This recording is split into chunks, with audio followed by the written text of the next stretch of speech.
Hi friends, welcome to my channel. ఈరోజైతే నేను మీకు చికెన్ పికిల్ ఎలా చేశానో చూపిద్దాం అనుకుంటున్నాను. నాకైతే వంటలు అయితే సరిగ్గా రావు, మీకు కూడా తెలుసు. సో నేనైతే కొద్దిగా తీసుకొని అసలు వస్తుందా లేదా అని చెప్పేసి ట్రై చేస్తున్నాను.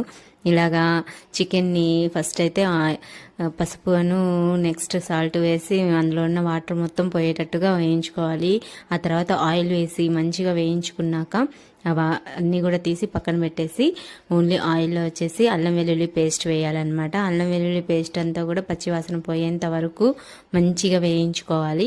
వేయించుకున్నాక ఈ ముక్కలు కూడా వేసేసి మంచిగా అవి కూడా రెండిటికి అల్లం వెల్లుల్లి పేస్ట్ మొత్తం పట్టేటట్టుగా మొత్తం వేయించుకున్నాక లాస్ట్లో మళ్ళీ పసుపు, కారం, ధనియాల పొడి, మీ దగ్గర ఉంటే గరం మసాలా కూడా వేసుకొని మంచిగా వేయించుకొని వెంటనే ఆఫ్ చేసేయాలి, లేకపోతే నల్లగా వచ్చేస్తుంది.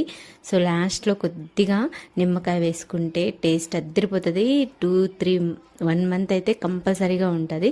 నాకైతే చాలా బాగా నచ్చింది. మీకు నచ్చినట్టయితే ప్లీజ్ ఫ్రెండ్స్ సబ్స్క్రైబ్.